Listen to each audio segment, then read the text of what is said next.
আমরা জানি যে চীনের প্রিমিয়ার ওনার আমন্ত্রণে বাংলাদেশের মাননীয় প্রধানমন্ত্রী খুব সংক্ষিপ্ত একটা সফর এসেছেন।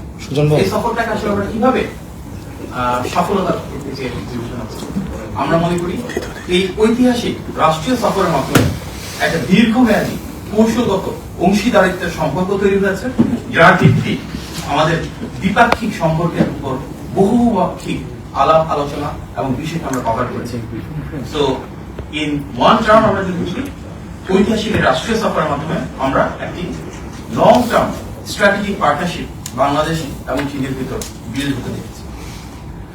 এই স্বল্প সময়ে আমাদের মাননীয় প্রধানমন্ত্রী চীনের সবচেয়ে ক্ষমতাধর যে তিনজন মানুষ রয়েছেন ওনাদের সাথে আলাদাভাবে বৈঠক করেছেন।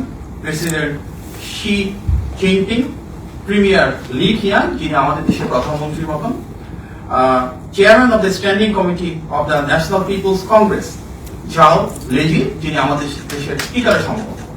তো চীনের মাননীয় প্রিমিয়ার, মহামান্য রাষ্ট্রপতি এবং মাননীয় স্পিকারের সাথে এই আলাপ আলোচনায় ওনাদের কিন্তু একটা বেশ হাই লেভেল ডেলিগেশন ছিল। এই মিটিংগুলোতে বিভিন্ন সময় উপস্থিত ছিলেন state councillor and secretary general of the state council চীনের, minister of foreign affairs, chairman of national development and reform commission, minister of commerce, minister of finance, people's bank of China governor, China international development corporation agency chairman, foreign affairs vice minister, deputy foreign minister, national development এবং reform কমিশনের vice chairman, NPC foreign affairs committee chairman, NPC standing committee secretary general, NPC constitution and law committee chairperson, NPC education science culture and public health কমিটির vice chairperson, NPC standing committee. অত্যন্ত গুরুত্বপূর্ণ সব বিষয় নিয়ে সব স্তরে আলোচনা করা হয়েছে, যেখানে নির্ধারিত হয়েছে যে এই ঐতিহাসিক সম্পর্কের মূল ভিত্তি হবে মিউচুয়াল ট্রাস্ট, রেসপেক্ট, কোঅপারেশন এবং অবশ্যই দুই দেশের নিজস্ব স্বার্থ সংশ্লিষ্ট বিষয়। আমাদের এই দ্বিপাক্ষিক আলোচনার পর মাননীয় প্রধানমন্ত্রী এবং চীনের নেতৃত্বের সম্মতির উপর ভিত্তি করে মোট সব প্রধানমন্ত্রী এবং চীনের মাননীয় প্রিমিয়ারের উপস্থিতিতে দুই দেশের বিভিন্ন গভর্নমেন্টের মিনিস্ট্রি টু মিনিস্ট্রি সিগনেচার হয়েছে। 3টি হয়েছে বাংলাদেশের বিডার সাথে, এখানকার বিভিন্ন স্টেকহোল্ডারদের সাথে, এবং একটা হয়েছে political party to political party, অর্থাৎ বিএনপি, বাংলাদেশের বর্তমানে যে রাষ্ট্র পরিচালনার দায়িত্বে রয়েছে, এবং চীনের ক্ষমতাধর যে রাজনৈতিক দল রয়েছে চাইনিজ কমিউনিস্ট পার্টির সাথে। সুতরাং 13টি মিনিস্ট্রি টু মিনিস্ট্রি বিডার সাথে, এখানকার বিভিন্ন প্রতিষ্ঠানের, এবং দুটি দেশের বর্তমানে রাষ্ট্র পরিচালনায় যে রাজনৈতিক দলগুলো রয়েছে তাদের ভেতরে। আমাদের টোটালে ঐতিহাসিক সফরের উপর ভিত্তি করে একটি জয়েন্ট কমিউনিকে, যেটাকে আমরা বাংলায় বলি যৌথ ইশতেহার প্রণীত হচ্ছে। সেখানে 16টি পয়েন্ট, অর্থাৎ 16 পয়েন্ট সংবলিত একটি যৌথ ইশতেহার, যেটি আপনারা খুব শীঘ্রই পাবেন পাবলিকে। সেখানে এই পুরো সফরের বিস্তারিত যে আন্ডারস্ট্যান্ডিং গুলো আছে, যেখানে ঐক্যমত্য হয়েছে, সেই কনসেনসাস গুলো তুলে রাখা হবে। আমরা অত্যন্ত গর্বিত যে চীনে আমরা যাদের সাথে কথা বলেছি, এখানকার অনারারি প্রেসিডেন্ট, শিয়া বাটার ও ভিটামিন ই সমৃদ্ধ লিলি বিউটি সোপ, তারুণ্যময় উজ্জ্বল ত্বকের জন্য। অনারেবল প্রাইম মিনিস্টার, যিনি প্রিমিয়ার এখানে বলা হয়, এবং অনারেবল স্পিকার ইকুইভ্যালেন্ট, ওনারা প্রত্যেকে বাংলাদেশ এবং চীনের 50 বছরের সম্পর্ক স্থাপনের ক্ষেত্রে শহীদ প্রেসিডেন্ট জিয়াউর রহমান এবং দেশীয় নেত্রী এবং খালেদা জিয়ার যে অসাধারণ অনবদ্য ভূমিকা রয়েছে তার ভূয়সী প্রশংসা করেছেন। চীনের প্রত্যেকে বাংলাদেশ এবং চীনের আজকে যে অবস্থানে রয়েছে সম্পর্কের দিক থেকে, তার পেছনে বিএনপি একটি রাজনৈতিক দল হিসেবে এবং বিএনপির প্রতিষ্ঠাতা শহীদ প্রেসিডেন্ট জিয়াউর রহমান এবং দেশীয় নেত্রী বেগম খালেদা জিয়া যেভাবে অত্যন্ত ইতিবাচক ভাবে বিভিন্ন সময় ফ্যাসিলিটেট করেছেন, পলিসি দিয়েছেন, বারবার এখানে রাষ্ট্রীয় সফর করেছেন, সেগুলোকে ওনারা ডিপলি অ্যাপ্রিসিয়েট করেছেন। বাংলাদেশের দিক থেকে মাননীয় প্রধানমন্ত্রী আবারও নিশ্চিত করেছে আমাদের one policy, one China policy, অর্থাৎ চায়নাকে আমরা একটি একক রাষ্ট্র হিসেবে দেখি, যার ভিতরে তাইওয়ানও অন্তর্ভুক্ত রয়েছে, সেটি সুসংহতভাবে সুনিশ্চিত করেছেন। বাংলাদেশের মাননীয় প্রধানমন্ত্রী নির্বাচিত হয়ে আসার পর গত 4 মাসে ওনার যে পিপল সেন্ট্রিক পলিসিগুলো রয়েছে, জনগণের ভাগ্য পরিবর্তনের জন্য, সমস্যা সমাধানের জন্য বিভিন্ন সেক্টরে যে পলিসিগুলো গৃহীত হয়েছে, অত্যন্ত দ্রুততার সাথে বাস্তবায়ন শুরু হচ্ছে, সেগুলোর জন্য চীনের পক্ষ থেকে সর্বোচ্চ সহযোগিতার আশ্বাস দেওয়া হয়েছে। ওনারা এটিকে খুব ডিপলি এবং গ্রেটলি অ্যাপ্রিসিয়েট করেছেন এবং বলেছেন যে জনগণের সাথে সংশ্লিষ্ট বিভিন্ন সেক্টরে এই পলিসিগুলো বাস্তবায়নের জন্য যেখানে যতটুকু করা প্রয়োজন চীন বাংলাদেশের সাথে থাকবে এবং পাশে থাকবে। আমাদের সবচেয়ে বড় ট্রেডিং পার্টনার চীন, এবং এখানে আমাদের এক্সপোর্টের পরিমাণ খুব সীমিত, কিন্তু চীন থেকে বাংলাদেশে ইম্পোর্টের পরিমাণ অত্যন্ত বেশি। কিন্তু এটাকে নিয়ে দুই দেশের রাষ্ট্রপ্রধানের ভিতরে, সরকার প্রধানের ভিতরে আলাপ আলোচনার জন্য ডিজিটাল প্ল্যাটফর্মে আলোচনা হয়েছে, এবং সেখানে বলা হয়েছে কিভাবে বাংলাদেশ থেকে আমরা ট্রেড গ্যাপটা কমাতে পারি। যেমন যেসব ক্ষেত্রে বাংলাদেশ থেকে প্রোডাকশন ক্যাপাসিটি রয়েছে, ম্যানুফ্যাকচারিং ক্যাপাসিটি রয়েছে, সেই সেক্টরগুলোকে আমরা আইডেন্টিফাই করতে পারি কিনা এবং তার থেকে এক্সপোর্ট করে বাংলাদেশে আমরা বাড়াতে পারি কিনা। ফর ইনস্টেন্স আমাদের এগ্রিকালচারাল প্রোডাকশন কিভাবে বাড়াবো, যে গার্মেন্টস রপ্তানি হয় বাংলাদেশ থেকে তার একটা বড় অংশ র ম্যাটেরিয়ালস কিন্তু আমরা চীন থেকে বাংলাদেশে প্রথমে আমদানি করি, দেন বাংলাদেশ থেকে বিভিন্ন দেশে রপ্তানি করি। সেই প্রোডাক্ট গুলোকে আমরা র ম্যাটেরিয়ালস হিসেবে বাংলাদেশে প্রডিউস করতে পারি কিনা, এগুলো নিয়ে যথেষ্ট আলোচনা করেছে। আমাদের বর্তমানে যে সাপ্লাই চেইন রয়েছে, সেই সাপ্লাই চেইন কিন্তু চীনে অনেকটা এগিয়ে গেছে। দেখা যাচ্ছে তাদের অনেক ফ্যাক্টরি রিলোকেট হচ্ছে বিশ্বের বিভিন্ন দেশে। চীনের নেতৃত্ব বলেছে রিলোকেশনের ক্ষেত্রে বাংলাদেশকে কিভাবে প্রাধান্য দেওয়া যায়, যেসব জায়গায় বাংলাদেশের হিউম্যান রিসোর্স রয়েছে, টেকনিক্যাল ক্যাপাসিটি রয়েছে, সেই ইন্ডাস্ট্রিগুলো বাংলাদেশে নিয়ে আমরা কিভাবে জব ক্রিয়েট করতে পারি, এগুলো নিয়েও বিস্তারিত আলোচনা হয়েছে। এবং নিশ্চিত করা হচ্ছে সামনের দিনগুলোতে চীনের দিক থেকে বাংলাদেশের ট্রেড কিভাবে বাড়ানো যায়, বাংলাদেশের কিভাবে ফ্যাক্টরি প্রেজেন্স বাড়ানো যায়, এগুলো নিয়ে ওনারা কাজ করবেন। এবং যে ইনভেস্টমেন্ট গুলো হবে চীন থেকে, সেখানে অবশ্যই কর্মসংস্থানকে একটি অন্যতম প্রাধান্যের ক্ষেত্র হিসেবে দেখা হবে। বাংলাদেশের সাথে চীনের অনেক ধরনের উন্নয়নমূলক প্রজেক্ট চলমান রয়েছে। সামনের দিকে আমরা এই প্রজেক্টগুলোকে আরো ব্যাপ্তি বাড়াতে চাই। রোডের ক্ষেত্রে অর্থাৎ সড়ক, ব্রিজ, রেলওয়েজ, এই প্রত্যেকটা ক্ষেত্রে চীন আমাদেরকে মাল্টিমোডাল ট্রান্সপোর্টেশন মেকানিজমের ক্ষেত্রে সহযোগিতা করতে চায়। বেশ গুরুত্বপূর্ণ প্রজেক্টের ভিতর রয়েছে, আপনারা দেখেছেন সম্প্রতি পাস হয়েছে যে আনোয়ারাতে চট্টগ্রামে, সেখানে একটা ইকোনমিক এবং ইন্ডাস্ট্রিয়াল জোন মাননীয় প্রধানমন্ত্রী বলেছেন এটা যত দ্রুত সম্ভব বাস্তবায়ন করবার জন্য। একই সাথে Mongla economic zone, green development অর্থাৎ গ্রিন এনার্জি, এবং এর পাশাপাশি যেখানে সাস্টেনেবল ডেভেলপমেন্টের জায়গা রয়েছে, ইকোলজিক্যাল এবং এনভায়রনমেন্ট ফ্রেন্ডলি বিভিন্ন ইনফ্রাস্ট্রাকচার ডেভেলপমেন্ট রয়েছে, সেগুলোকে চীন প্রায়োরিটাইজ করতে চাচ্ছে।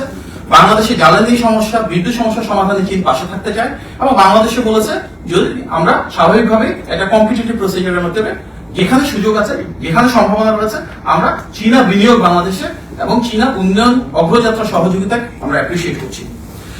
চীনের একটা দীর্ঘদিনের এক্সপিরিয়েন্স রয়েছে ওয়াটার ম্যানেজমেন্টের ক্ষেত্রে, এবং বাংলাদেশে আমরা যদি তিস্তা মহাপরিকল্পনা, যেটি বিএনপি নির্বাচনী ইশতেহারে ছিল, সেটি বাস্তবায়ন প্রক্রিয়া আমরা যাচ্ছি। এখানকার প্ল্যানিং, ফিজিবিলিটি স্টাডি এবং টেকনিক্যাল যে কোনো সাপোর্টে তিস্তা মহাপরিকল্পনা সহ পানি ব্যবস্থাপনায় চীন গুরুত্বপূর্ণ ভূমিকা রাখতে চায়। এবং বাংলাদেশ থেকেও আমরা স্বাভাবিকভাবেই যদি সেখানে আমাদের কস্টিং এর অ্যাডভান্টেজ থাকে, যদি আমরা টেকনিক্যাল সাপোর্টটা প্রপারলি পাই, এবং যেহেতু আমাদের এখানে স্বাভাবিকভাবে বিএনপি নির্বাচনী ইশতেহার বাস্তবায়নের জন্য প্রণীত উদ্যোগগুলোর সাথে চীনের দীর্ঘদিনের যে এক্সপার্টিস রয়েছে, এক্সপিরিয়েন্স রয়েছে, সেটা অ্যালাইন করছে। এক্ষেত্রে আমরা সামনের দিনগুলোতে খুব ডিপ রুটেড কোলাবোরেশন প্রত্যাশা করছি। আজকে কানেক্টিভিটি নিয়ে যেটা কথা হয়েছে প্রেসিডেন্ট শি জিনপিং এর সাথে মাননীয় প্রধানমন্ত্রী জনাব তারেক রহমানের, এবং সেখানে প্রস্তাবনা এসেছে যে কিভাবে বাংলাদেশ থেকে মায়ানমার এবং চীন হয়ে একটি ইকোনমিক করিডর তৈরি করা যায়, যে ইকোনমিক করিডোরের মূল উদ্দেশ্য হবে বাংলাদেশের অর্থনীতিকে আরো ব্যাপ্তি বাড়ানো, ইকোনমিক ট্রানজাকশন বাড়ানো এবং মাল্টিমোডাল ট্রান্সপোর্টেশনটাকে আরো এনহ্যান্স করা, চিটাগাং পোর্টকে আরো কিভাবে আধুনিকরণ করা যায় এবং আমরা একটা রিজিওনাল হাব হিসেবে গড়ে তুলতে পারি, যেখানে শুধু বাংলাদেশের জন্য না, চিটাগাং পোর্ট অন্যান্য দেশের জন্য সার্ভ করবে, সেটা নিয়ে যেমন আমরা কাজ করতে চাই। একই সাথে মংলা পোর্টকে আপগ্রেড করবার জন্য এবং মংলা পোর্টকে আরো বেশি প্রোগ্রেসিভ করবার জন্য, সার্ভিস ওরিয়েন্টেড করবার জন্য চীন আগ্রহ প্রকাশ করেছে, এবং বাংলাদেশ থেকে আমরা সেগুলো নিয়ে আলোচনা করেছি। স্বাভাবিকভাবে বাংলাদেশ এবং চীনের মাঝে বহুপাক্ষিক যে সম্পর্ক, তার অংশ হিসেবে আমরা পিপল টু পিপল টাইজ বাড়াতে চাই। আমাদের মূল উদ্দেশ্য শিক্ষা ব্যবস্থা, যেমন ইতিমধ্যে তৃতীয় ভাষা হিসেবে ম্যান্ডারিনকে প্রায়োরিটাইজ করা হচ্ছে, টেকনিক্যাল এবং ভোকেশনাল এডুকেশনকে প্রায়োরিটাইজ করা হচ্ছে, এবং এই দুই ক্ষেত্রে চীন তার নিজের অভিজ্ঞতার আলোকে বাংলাদেশকে সহযোগিতা করতে চাই। চীনা ভাষা শিক্ষার ক্ষেত্রে আমাদেরকে শিক্ষক এবং ইনফ্রাস্ট্রাকচারাল সাপোর্ট ওনারা প্রোভাইড করবেন। হেলথ কেয়ারের ক্ষেত্রে কিভাবে আধুনিক চিকিৎসা ব্যবস্থা বাংলাদেশে আমরা প্রয়োগ করতে পারি, বিভিন্ন ধরনের রোবোটিক সার্জারি এবং হাসপাতাল প্রতিষ্ঠা থেকে অন্যান্য বিষয়ে চীন তাদের আগ্রহ প্রকাশ করেছেন, এবং বাংলাদেশ থেকে অনেকেই বিদেশে চিকিৎসা করতে যান। চীন সেখানে ভিসা প্রসেসিং ইজি করবার মাধ্যমে এবং অন্যান্য সহযোগিতার মাধ্যমে বাংলাদেশি যারা বিদেশে চিকিৎসা করতে চান তাদের জন্য দ্বার উন্মোচন করতে ইচ্ছুক। এর পাশাপাশি সংস্কৃতি, মিডিয়া, টেকনোলজি, সামগ্রিকভাবে নলেজ ট্রান্সফার এবং এমপ্লয়মেন্ট জেনারেশন নিয়ে আমরা পিপল টু পিপল অর্থাৎ দুই দেশের ভিতরে সম্পর্ক আরো বাড়াতে চাই। সুতরাং সেখানে ঐতিহ্যের বিষয় রয়েছে, তথ্যের বিষয় রয়েছে, প্রযুক্তির বিষয় রয়েছে। প্রতিটি ক্ষেত্রে আমরা চাই দুই দেশের জনগণের ভেতর আরো সম্পর্ক বৃদ্ধি হোক এবং এগুলো নিয়ে দুই দেশের নেতৃত্বে আলোচনা করেছেন। আমরা সবাই জানি রোহিঙ্গার বিষয়ে বাংলাদেশের অবস্থান খুব সুনিশ্চিত। আমরা চাই সেফ, ভলান্টারি এবং ডিগনিফাইড ওয়েতে যারা আমাদের দেশে রোহিঙ্গা রয়েছেন ওনারা নিজ দেশে ফেরত যাক। এ বিষয়ে চীন আমাদেরকে কথা দিয়েছে যে আমরা যখন চাই ওনারা মায়ানমারের সাথে আমাদেরকে কোনো ডায়ালগ প্রয়োজন হলে সেখানে ফ্যাসিলিটেট করবে এবং আমরা সেফ, ভলান্টারি এবং ডিগনিফাইড ওয়েতে রোহিঙ্গা প্রত্যাবাসন, যেটা ইতিপূর্বে শহীদ প্রেসিডেন্ট জিয়াউর রহমান এবং দেশের নেত্রী বেগম খালেদা জিয়ার সময় শুধুমাত্র সম্ভব হয়েছিল, আমরা এই বিষয়ে সামনে আলোচনা শুরু করব।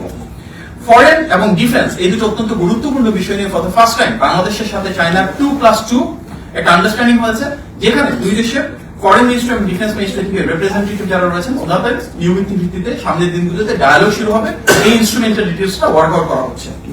বাংলাদেশের সভরেন্টি বা সার্বভৌমত্ব, ইন্ডিপেন্ডেন্স বা স্বাধীনতা এবং টেরিটোরিয়াল ইন্টিগ্রিটিকে সম্মান জেনে কি বলেছে, গণতান্ত্রিক ব্যবস্থা বাংলাদেশে যেভাবে গণমানুষের আকাঙ্ক্ষার বহিঃপ্রকাশ করছে, একটি সরকার যেটি পররাষ্ট্রনীতি হবে স্বাধীন, সার্বভৌম বাংলাদেশের বহিঃপ্রকাশ, সেটি নিশ্চিত করা হবে। প্রত্যেকটা দেশ স্বাভাবিকভাবে বাংলাদেশও চায় যেমন স্বাধীন সার্বভৌম করতে, চীনও চায় তার মতন করে স্বাধীন সার্বভৌম ভাবে দেশ পরিচালনা করতে।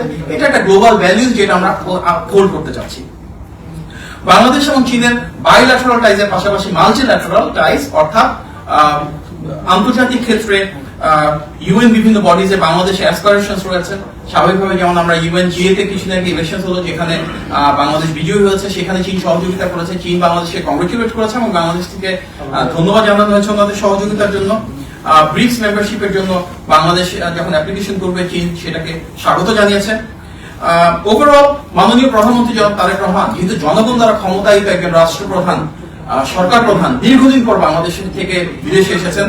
স্বাভাবিকভাবে আমরা দেখেছি মালয়েশিয়া, তারপর ওয়ার্ল্ড ইকোনমিক ফোরাম এবং বর্তমানে চীনে ওনাকে অনেক বেশি সম্মান, আন্তরিকতা এবং ভালোবাসা দিয়ে বরণ করা হচ্ছে। তিনি সমগ্র দেশের যে আবেগ এবং গৌরবকে ধারণ করে বিশ্ব দরবারে যেভাবে বাংলাদেশকে তুলে ধরছেন, শোল্ডার টু শোল্ডার স্ট্যান্ড করছেন এবং যেভাবে রিসিভড হচ্ছেন যে ডিগনিফাইড ওয়েতে, এটা বাংলাদেশের জন্য এটা অনেক বড় গৌরবের বিষয়। আমাদের আজকের যে আলোচনা হয়েছে প্রেসিডেন্টের সাথে আমাদের বাংলাদেশের মাননীয় প্রধানমন্ত্রী, এখানে একটা বিষয় ক্লিয়ার যে আমাদের একটা নিউ ব্লুপ্রিন্ট হয়েছে ফর লং টার্ম সাস্টেইনড এবং ট্রাস্টেড রিলেশন। এই নিউ ব্লুপ্রিন্টের মাধ্যমে আমরা বাংলাদেশ এবং চীনের সম্পর্ককে একটি নতুন উচ্চতা নিয়ে গিয়েছে এবং তার উপর ভিত্তি করে আগামী বাংলাদেশের জন্য একটি নতুন অধ্যায় সূচিত হবে, যেখানে বাংলাদেশের বিনিয়োগ, বাণিজ্য, কর্মসংস্থান সৃষ্টি, দ্বিপাক্ষিক সম্পর্ক, মানুষ ধারাতে আমরা যে পৌঁছেছি সেটাকে ধারণ করে কিন্তু একটা দীর্ঘমেয়াদী কৌশলগত অংশীদারিত্বের সুসম্পর্ক ইনশাআল্লাহ নিশ্চিত করব। শিয়া বাটার ও ভিটামিন ই সমৃদ্ধ লিলি বিউটি সোপ, তারুণ্যময় উজ্জ্বল ত্বকের জন্য।